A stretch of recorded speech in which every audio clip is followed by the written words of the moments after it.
What's good with everybody out there, man? You know what I'm saying? I appreciate the love, appreciate everybody supporting me and stuff of that nature, man. Peace to all my gods out there, man, the loved ones. But listen, man, I appreciate everybody that's been going to the Amazon store shopping, spending some bread with me. I want y'all to go to the description box right down below the video. And y'all go check out all this exercise equipment I got for y'all, man. If y'all trying to make an in-home gym while y'all sitting in the crib and get your muscles up and get your, you know what I mean, yourself in shape, I got everything you need right in the description box right below. You dig what I'm saying? But I ain't gonna hold y'all too tight, man. We're gonna get into this show. It's gonna be a great show today. You know what I'm saying? I thank everybody that's been donating to the wife. I really appreciate it, man. You know what I'm saying? I really do. Y'all been hitting the cash out, showing me love. Remember, it's cash tag billionaire Charlie. Y'all put in y'all donation, $5, $10, whatever y'all gonna put in for the wife. You know what I'm saying? It's gonna be very appreciated by the family. You know what I'm saying? While we going through these times right now. You know what I mean? But anyway, let's talk about it, man. I just heard about the SADA baby chain getting snatched off his neck. You know what I'm saying? Guy making a video, you know what I'm saying, showing the chain and stuff of that nature, man. I'm not really familiar with him, with the artist. I think it's supposed to be Gucci Man, new artist or whatever, you know what I'm saying. Not really familiar with him, you know what I'm saying. But I know SADA baby, you know what I'm saying, from Detroit, being with T Grizzly and stuff like that, you know what I'm saying. It's like, what's going on? You know what I'm saying? Shit is crazy. Have stuff going on while niggas is in the crib, you know what I'm saying? Like, when that happened? It's wild, bro. It's wild, man. You know what I'm saying? But today, man, I want to talk about this is the thing that they be killing me, man, with the whole ARL case and the dude just being a whole rat, a snitch. I just can't stand people that do things that's so despicable, man. You would take a man from his kids because you a coward and you can't do your own time. Now, I see if you was a regular citizen nigga sitting behind a desk and you seen some shit. That's not what I'm talking. I'm talking about a nigga that was in the trenches with AR-AB and you writing statements and giving statements to get this man put away for the rest of his life for some shit that you can't hold your own nuts and balls and be a fucking man about it. Nigga, if you did something and he called a play for you and you did it, you gotta man up and be able to take whatever come with that. I don't like people like that, but I know what I'm saying. Like I say, I'm not a criminal, I ain't no gangster or none of that shit. But at the same time, bro, if I was living that lifestyle, I gotta live by the fucking code, man. You know what I'm saying? I'm not about to send my brother to jail for the rest of his life for some shit I did. That's some coward, weak ass shit. You know what I'm saying? Like I say, I'm not against none of that. But if I was living that lifestyle, I would have to live it to the fullest. You know what I'm saying? But I can't stand people that do this, man. Writing statements and telling statements and doing all that to people that you called your brother, you was doing business with. Now you come a whole rat. Now this man can't see his fucking kids, his family, because you's a rat. It's despicable to the fullest to me. You know what I'm saying? That's how I feel about it, man. You know what I'm saying? I'm gonna let y'all hear a couple of the stuff that they put together on the situation, man. It's sad, but like to see a man do that, that's some weak nigga type of shit, man. You know what I mean? I just can't stand it, man. It's despicable to me in all forms of fashion, and I say it from the bottom of my heart, man. You know what I'm saying? I just don't like people like that, man. If you gonna live that life, bang, bang, shoot them up and all of that, nigga, live it to the fullest, bro. Don't be out here faking the funk. I'm not gonna play that role, because that ain't who I am. I'd rather play the spiritual role, you know what I'm saying, trying to better my life. Not be running around trying to be some type of gangster. You know what I'm saying? But if that was you, and now you want to become a rat, it's despicable. You know what I'm saying? It's like, niggas is crazy, boy. Who does this type of dumb shit? You know what I mean? Man, and then this is the thing, niggas playing that tough role. Oh, yeah, I'm gangster. Oh, all that bullshit. Be a whole rat, man. I was watching this video. This nigga paid a nigga to do some shit. Nigga went in the courtroom. That nigga, I felt bad for what I did. So I snitched on everybody. He thinking he gonna get less time. They threw the book at that nigga. 55 years. Get that nigga double life in that bitch. You know what I'm saying? Just because you was a rat, you think you getting off. You think you gonna do a 6-9. You know what I'm saying? These niggas despicable, man. For real, boy. I'm out. Let y'all check out this. 2017, did there come a time when you were contacted by Abdul West? Yeah. How did he get in contact with you? He called on the phone. And what did he say to you? He said he needed me to do something for him. He gave me an address and told me to come to this address. I put it in my iPhone and I followed the location and met him on a little block. Do you know what the street was? Marvine Street. Do you remember what time you were contacted by Abdul West? 7 p.m., 6 or 7, October 13th, 2017? Right. Was it normal for West to call you and tell you he needed you to do something? No. Have you ever done that before? No. Did you meet with Mr. West? Yeah. It was on Marvin Street? Yeah. Do you remember what time you got there? Probably, I think it was 8-ish. What car were you driving? Black Nissan Altima. When you got there, tell the members of the jury what you saw. It was Abdul West, Shotty, sitting in a black Challenger with some other dudes outside the car talking with them. Activity going on the block. What did you do? I got out the car and I approached their vehicle. Did you have a weapon on you at that time? Yeah. Was it common for you to have a gun? Yeah. Common for a lot of people at the mansion to have weapons? Yeah. Did you actually have a conversation with Abdul West and you said Shotty was also there? Yeah. Who was sitting in the driver's seat of the black Challenger? Abdul West was in the driver's seat.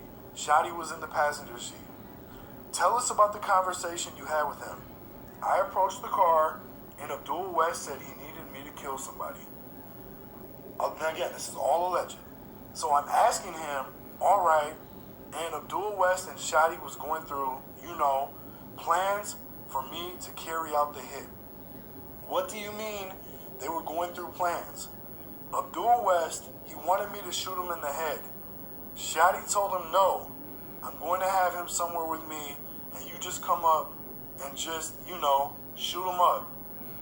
So you guys were discussing about planning to murder somebody?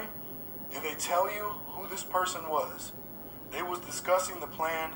They was discussing the plan on the murder. I was just listening. I just was listening, waiting. What were they saying to each other?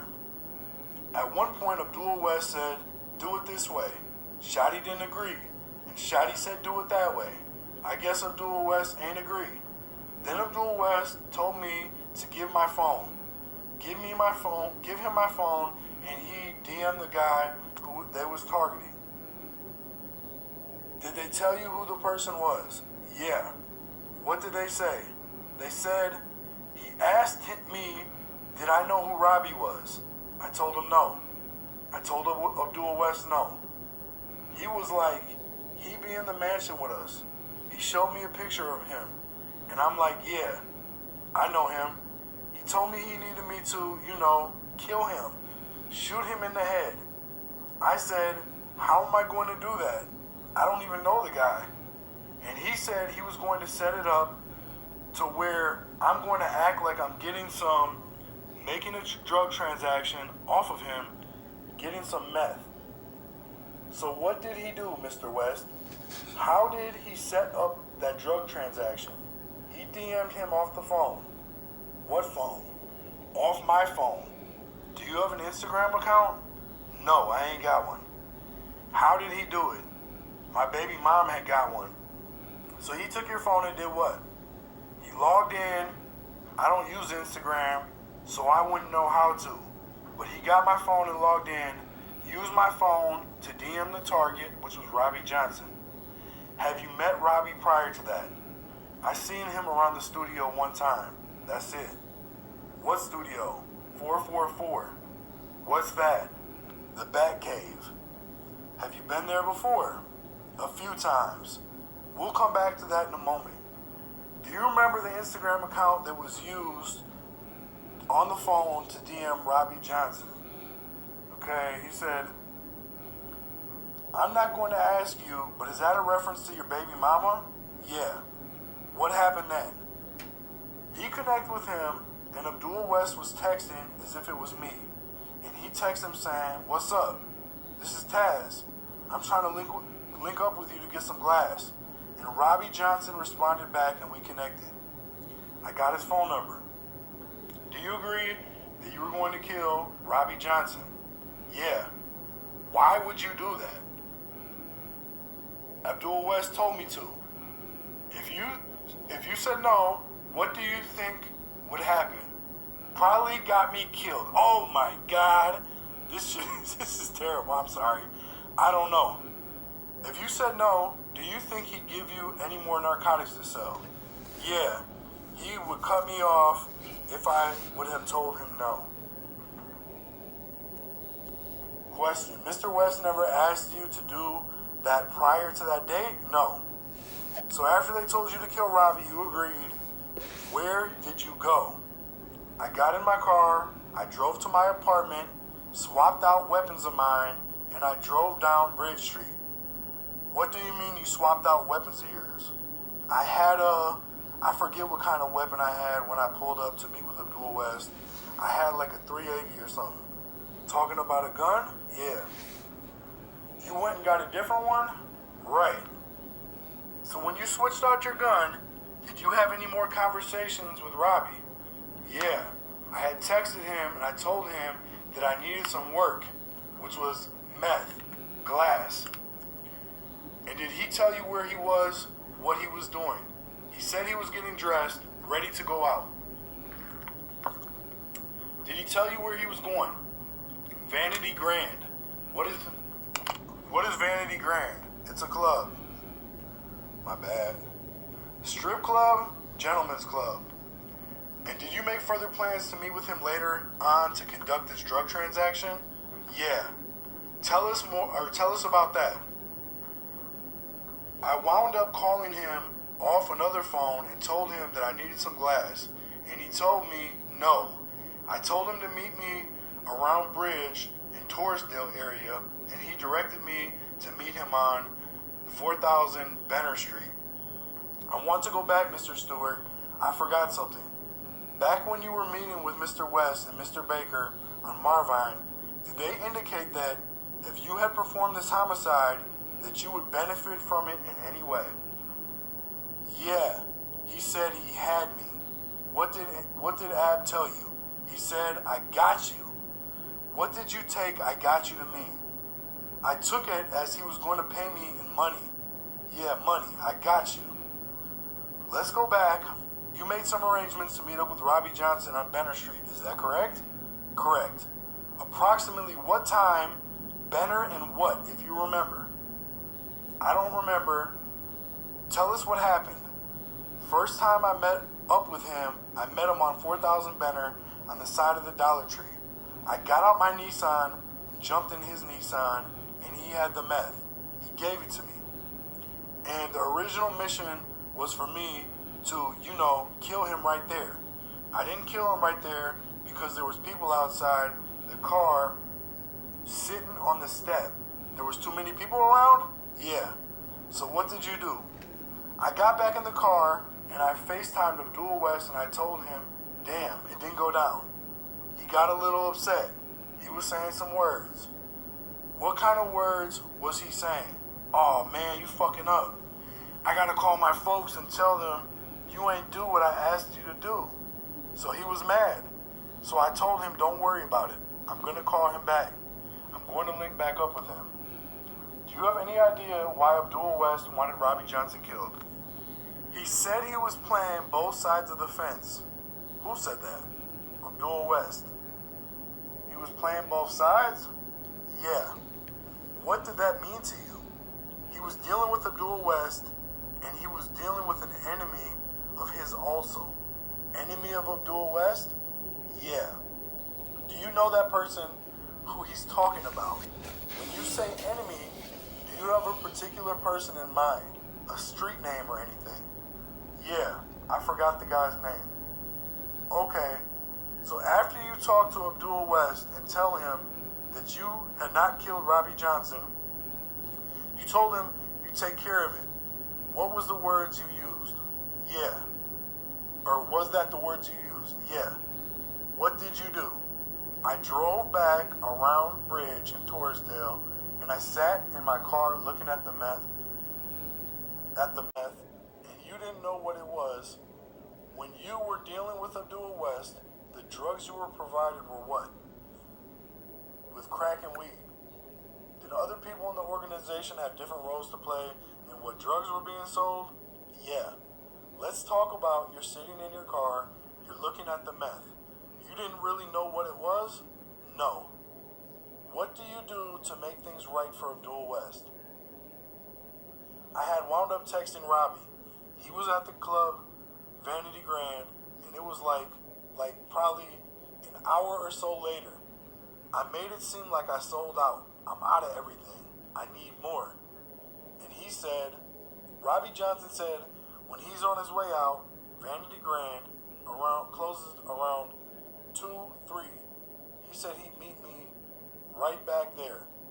And when he let me know that I had time to prepare a plan on how I can ambush him.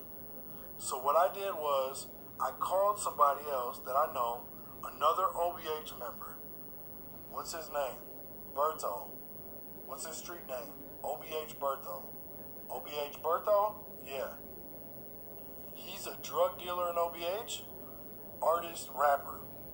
How did you get in contact with OBH Berto? He was around the area, and I had his number from previous dealings with him. When you called him, what did you say? I said I need to meet up with you. Where you at? He gave me his location, which was not too far from where I was parked at Granite Street, around Bridge and Granite, and I went around where he was at and got in the car, and I said, I asked him, was he down for a 187? And he said, yeah. And I showed him a picture. I said, Ab, he want me to smoke bull. You said a couple of things there.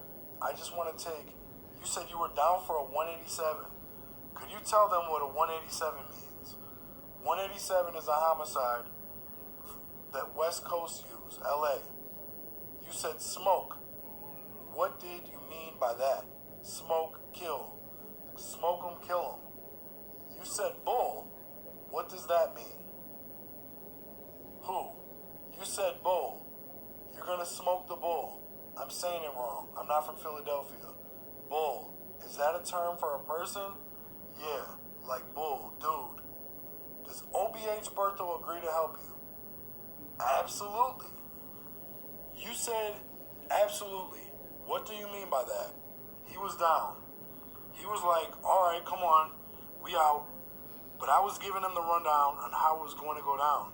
I said I'm going to meet up with him, and I'm going to get him in the car. I'm going to exchange money and drugs, but you're going to walk up and hit him in his head. But wait, until I get out of the car first. Tell us what happened. Around that night, I gave Berto a 9.6 sour. Say that again. You gave him what? A 9.6 sour. That's a gun? Yeah. And I led him out at the corner of Benner Street, and Robbie was he parked? Robbie was parked out there. And I had parked my car, jumped in his car. Hold on, give me a second. Jumped in his car, and I had parked in my car, jumped in his car, in Robbie's car, and he had the meth. He put it on the armrest, and I was like, I made it seem like I forgot some money in the car, so I got out of the car. And I seen Berto at the corner, and I gave him like a little signal. I went in my car, I rolled my back window down a little bit, and waited for the shots to ring off. And I heard like 10, 14 shots. Berto came, ran to the passenger door, opened it, he got in, I drove off. What did Berto do with the gun? I had got it off of him when he got in the car. When I dropped him off, I gave it to him, and and I told him put it up because I didn't want to drive that early morning with a smoking gun on me. So I told him to hold it. Do you know what he did with it? He put it in a shoebox, put some styrofoam in it, and he had it put up. What do you mean, put it up? What does that mean? He stashed it in whoever house he was at when I dropped him off. I think it was his girlfriend. I don't know. It was somebody's house. I think it was his girlfriend's house though. After you were done, you informed Abdul West what had happened. Yeah. How did you do that? I texted him. What did you text him? Touchdown.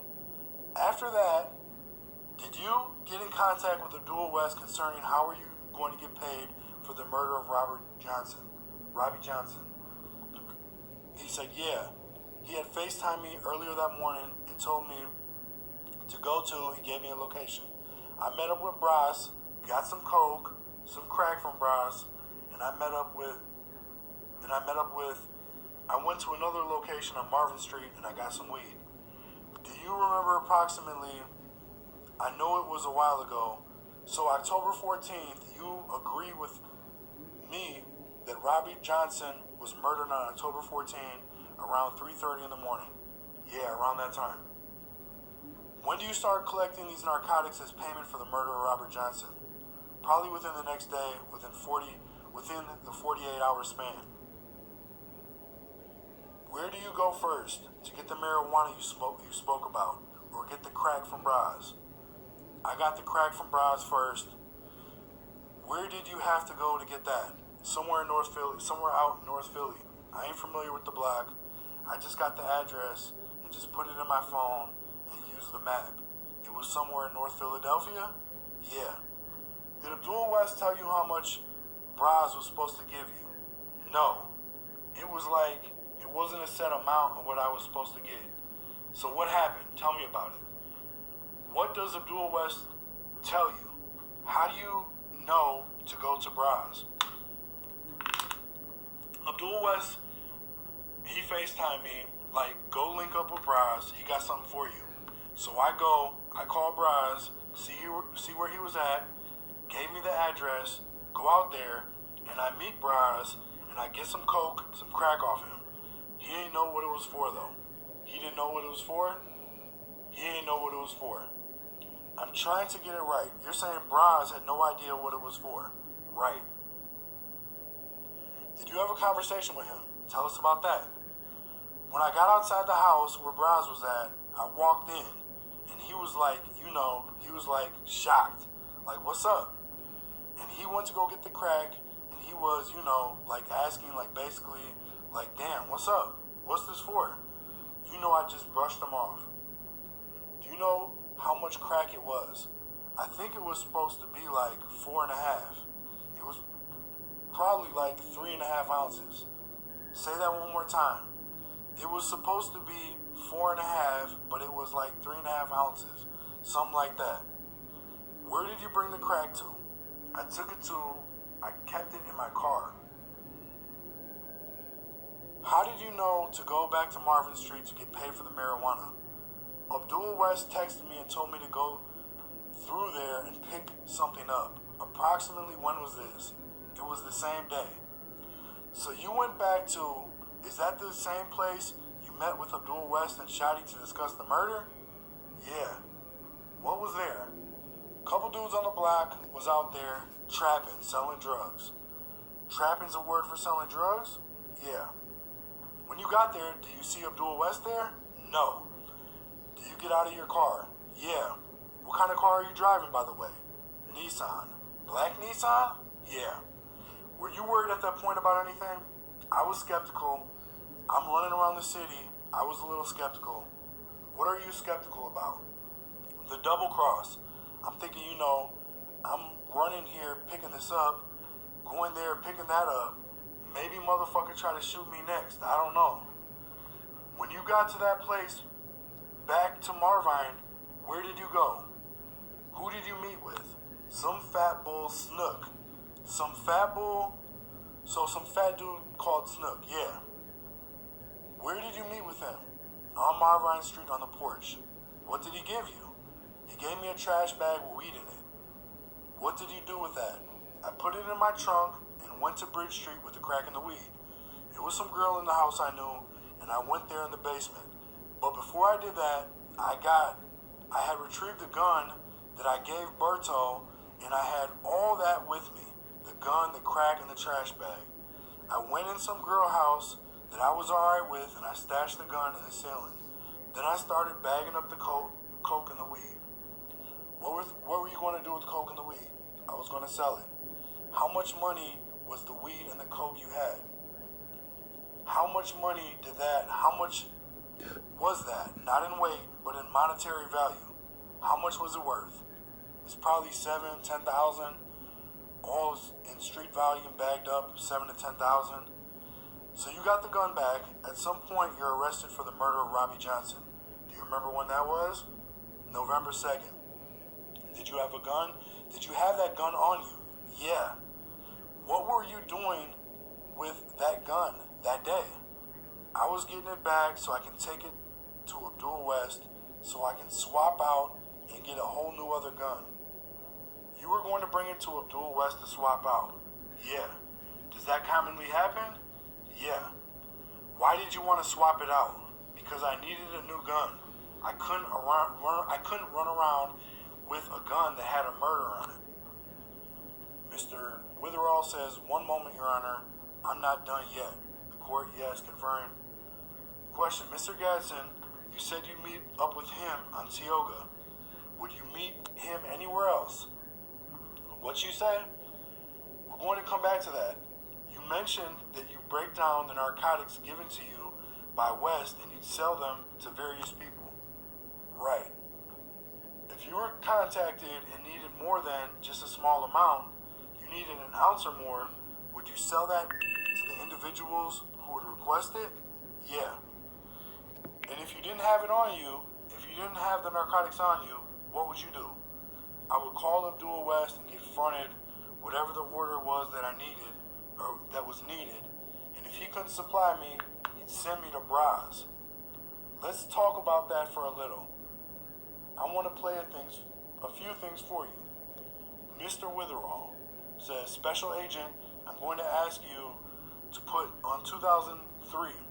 It's already been admitted into evidence. I'm going to ask you to fast forward to the second clip. Okay, I'm going to keep going. I'm going to scroll through some of this stuff. He's talking about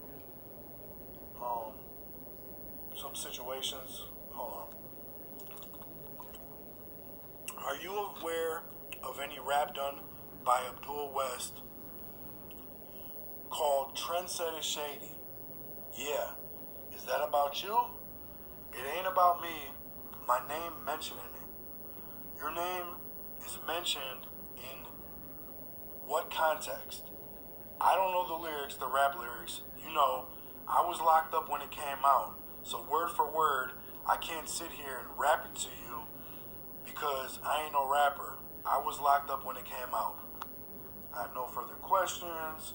So this is the cross-examination. So basically, in a nutshell, this dude right now has ran through his alleged involvement in this whole